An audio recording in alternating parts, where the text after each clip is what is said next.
So let's see how you did. Change this into a fraction. This is going to be 845 over 1,000. And both of those can be divided by 5. So what do we have? 1, is that 69? 169 works for me, over 200. And that's it. Yeah. Yeah, it's but they said 169 only divides by 13, and 200 does not. It's one of those numbers where you think it should because you don't normally see. Yeah. Yeah. When you see the 6 and the 9, you think, well, it should divide by 3, but it doesn't. So 5.36 is 5 3600ths, which can be reduced by 4. So it's 9/25ths, and what do we have to remember? The 5s. This is 625 over 10,000, and both of those can be divided by 125, which gives you 5 over 80.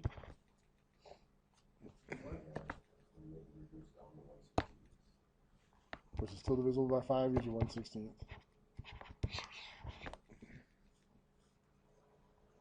I did. Divided by 25 first? Yeah, 25 again. Yeah. You could have just divided by 625 all at once if you really wanted to. 625 Yep. 10,000 divided by 625.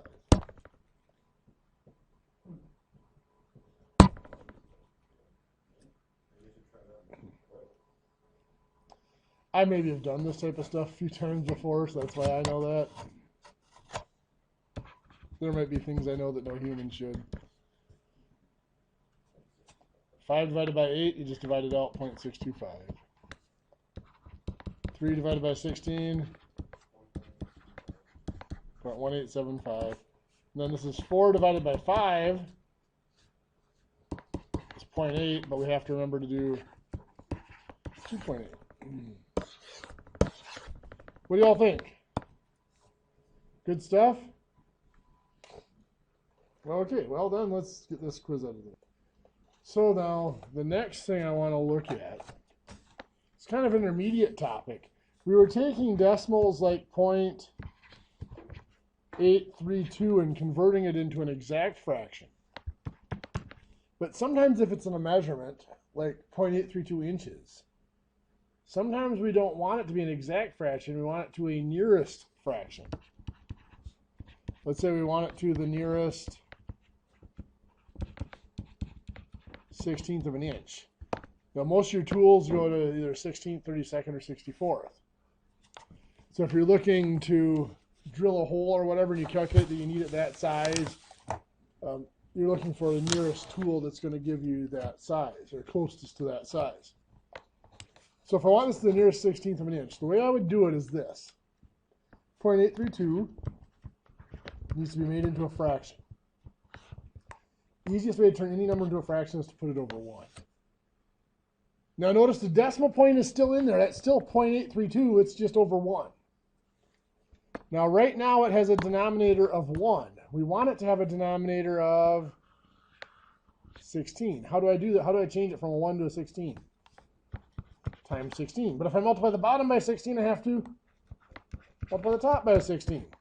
So on bottom, 1 times 16 is 16. 0.832 times 16 is 13.312. Now what this is telling me is that this is between 13/16 and 14/16. Do you see where I got the 13 and the 14? This is 13.3, so it's between 13 and 14. Which is it closer to, the 13 or the 14?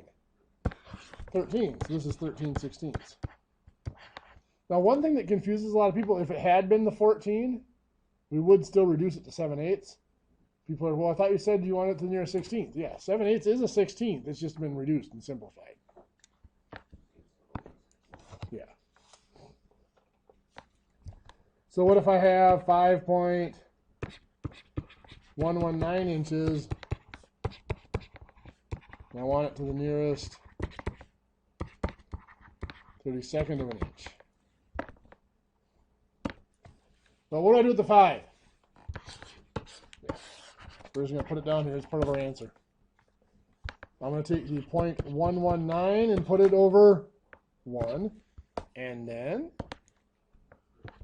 times 32, because I went to the nearest 32nd. Very good. So 1 times 32 is 32. 0.119 times 32. You don't have that one memorized either? No. 3.808. So that's telling me it's between 3 30-seconds and 4 30-seconds. Which one's it closer to? 4. And of course, that's going to reduce to 1/8. So it's 5 1/8 inch. Simple enough? Okay, we will see that again before the unit's over. It's just one of those skills that's really handy to have. It's not that complicated, but it's not in the textbook, so you don't get to do homework on it, so people tend to forget it. So we'll see it at least once more before it appears on a test in a week or so. So anyway, our last topic for today is we're going to start talking about percents. To understand percents, you must understand the word percent. So you've got per, if you think of miles per hour or miles per gallon, it's for each or out of. And cent, think of years in a century or cents in a dollar, it's 100. So it means out of 100. So if I have 84%, that literally means 84 out of 100. It is a ratio. In fact, that symbol, the percent symbol that we're used to seeing, of course, technically it's like that. It doesn't have a little tail on it. Originated like this. When you write it like that, what does it look like? Looks like a fraction. We're just waiting for put a number in each of these, right? It's a ratio. So that's where the percent symbol comes from, is it is a ratio.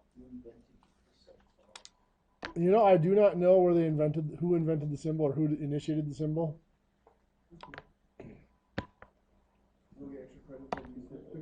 Sure. You can research it and report back to the class. So anyway, it's that simple to turn a percent into a fraction. It's just always over 100. Now the 84 over 100, I wouldn't leave it like that. What would I want to do with it? Reduce it. Both of those can be divided by 4. Gives me 21 over 25. So what if I have 35%? What's that going to become? 35 over 100. And that can be reduced by 5. So 7 points.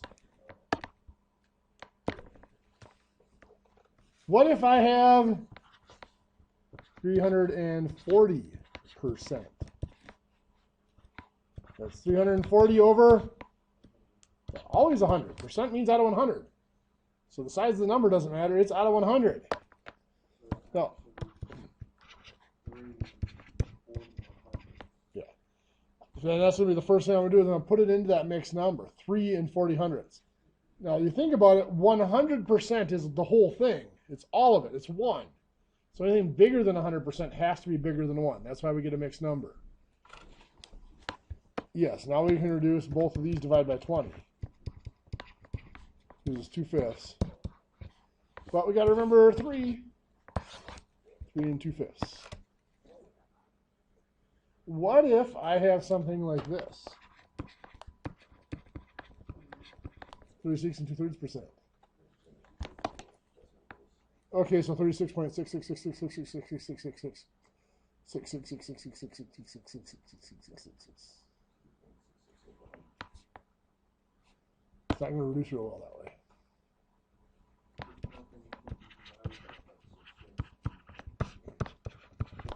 But why not leave it as 36 and 2/3 over 100? Can we work with that? Oh yeah. There's actually, we don't like having fractions within our fractions, so we're going to have to get rid of that fraction. But turning it into a decimal isn't going to help us, because as you said, okay, we could make it improper. And no matter what we do, it's going to need to be an improper fraction at some point. So 36 times 3 is 108, plus 2 is 110 thirds. Now from here, there's two different things I could do with it. The first thing I could do, that is a denominator of 3, right? So I can get rid of the fraction by multiplying by 3. So I'm going to multiply by 3 on numerator and denominator here, right? So the 100 times 3 is real simple. That's 300. Up here, I got to make that a 3 over 1. The 3's a cross cancel, and that's 110. Does that make sense? And just reduce. Divide by 10. It's 11 over 30. So 36 and 2/3 is 11 out of 30. Now, the other thing we could have done is we could have divided 36 and 2/3 over 100. Remember, a fraction can be thought of as a division problem. So we treat that as 36 and 2/3 divided by 100. Now, we would need it as an improper fraction like that, 110 over 3. We treat that as 100 over 1, so we're going to multiply by 1 over 100. And we end up in the same place we did up here. This is 110 over 300. You could cross reduce here by 10. Yep. Either way, you're going to end up with 11/30ths again. Yeah. If I had done 36.6667 over 100, I would not have got that. It would have been slightly off. But how about something like 56.25%? What's that going to become? Well, 56.25 over 100, we can just do it like that. Oops, I don't know where the 4 came from. Cost of translation, I guess. 56.25 over 100, but I don't like having decimals within my fractions either. How am I going to get rid of that decimal point? I could see that 0.25 is 1/4, so I could multiply by 4, but it's not always going to be that easy to see something like that. So the easiest way is to go by the number of decimal places. I have 2 decimal places here. To get rid of it, I just remove the decimal over. So in effect, what I'm doing is multiplying by 100. If it was only 1 decimal place, I would have multiplied by 10. So 56.25 times 100 is 5,625. 100 times 100 is 10,000. And now, those can both be reduced. By 25 would work. 56.25 divided by 25 is 225.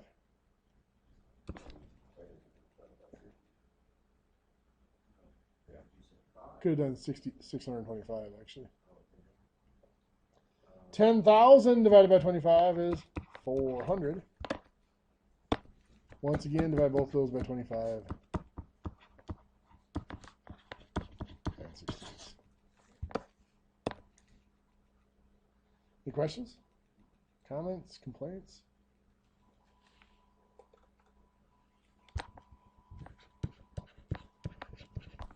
How about that one? You could make it 0.25. So that's 1/4 over 100 and multiply by 4, top and bottom. 1 over 400. Not so bad, right? Better than sharp stick in the eye so far. So let's go back to that 84%. We said that was 84 over 100. Well, if we want it as a decimal instead of as a fraction, rather than reducing it, we can turn it into a decimal from right there. To turn a fraction into a decimal, it's just numerator divided by denominator. 84 divided by 100 is 0.84. Well, since the denominator is always going to be 100, we're going to always multiply by 100. When you divide a number by 100, what does it do? It moves the decimal point over 2 spots to the left. So anytime we're turning a percent into a decimal, we're dividing by 100, or just moving that decimal point over the 2 spots. So if I have 31%, what's that going to become as a decimal? As a decimal, 0.31. Right? If I have 9%, what's that going to become? 0.09. 270% is going to become 2.7 or 2.70. 5.3%.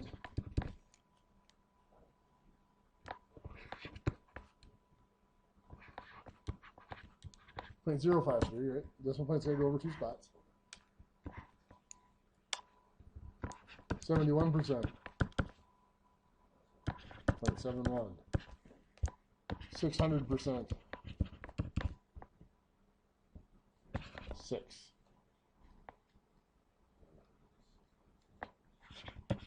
213.8%.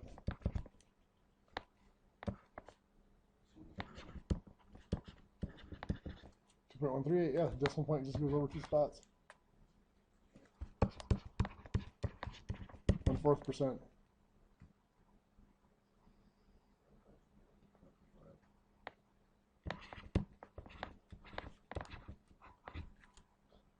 Okay, 0.0025. 0.25 would still be a percent. You still got to move the decimal point over 2 spots. So you got to divide by 100. One thing I preach when I do percents is something called benchmarks. And one of our benchmarks is 1%. 1% as a decimal would be what? 0.01, right? 1/4 is smaller than 1, right? So its decimal better be smaller than 0.01. Make sense? You get confused. Yeah, because you have it going to the 10,000th place. Yep. 25. Remember, 1/4, if I convert it to a fraction, 1/4% is 1 out of 400. If you divide out 1 divided by 400,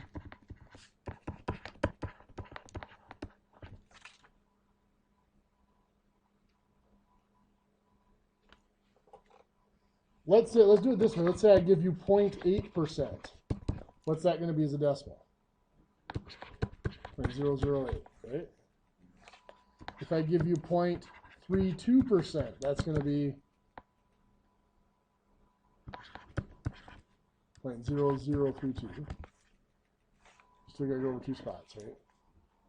If I give you 0.25%, that's going to be 0.0025. Well, 0.25 is 1/4.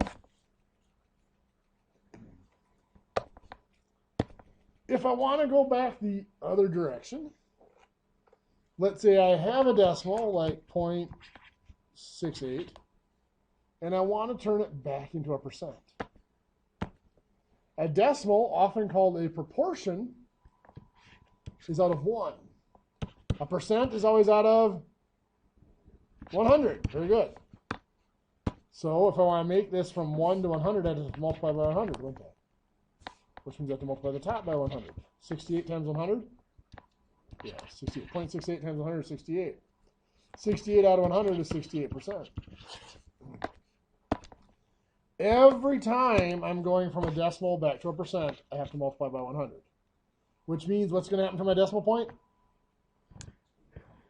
It'll go back to the right 2 spots. So if I have 0.57, what's that going to become as a percent? 57%.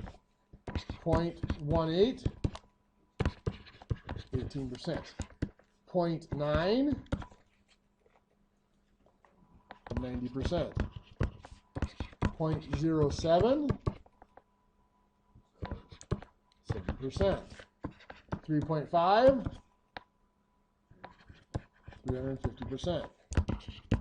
0.093, 9.3%. 0.0084, 0.84%.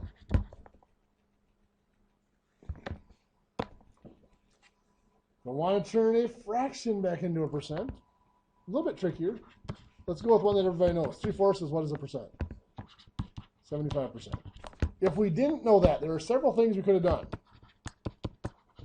We would have done 3 divided by 4 to make it into a decimal, to get 0.75, and then move the decimal point, make it 75%. Or, we can think of 3/4 as 3 out of 4, and the percent is out of 100. So we got to figure out how much that is out of 100. 3 times 100 divided by 4. 3 times 100 is 300. divided by 4 is 75. So it's 75 out of 100, or 75%. That process of cross multiply and divide is a very common one that we're going to use a lot. You have a missing number right here. This is called a proportion. So there are two numbers that are diagonal with each other. You multiply those two numbers. 3 times 100 is 300. And you divide by the number that's on the diagonal with our missing number. So you divide by the 4. Does that make sense? Cross multiply and divide, look at a familiar process. Been a while. That's when you'll get good at, because we're going to use it a lot. I remember it roughly. Roughly? Okay. So if we have 5/8, turning that into a percent. 5 times 100 is 500. You're multiplying on the diagonal there. This is the one you divide by, the one that's on the diagonal with the missing number. 8 is diagonal with our missing number, so we divide by 8, which ends up being 62.5 out of 100, or 62.5%. Make sense? Or if we had 2/7, now I can turn that into a percent. Which ones do I multiply?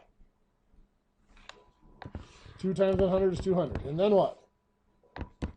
Divide by 7. Well, 200 divided by 7 is 28.5714286 approximately.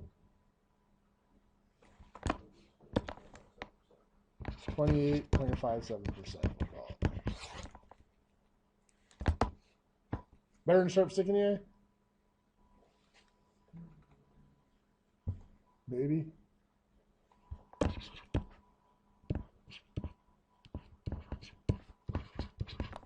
In your book, page 79 through 80, it's 1 through 81, the odds.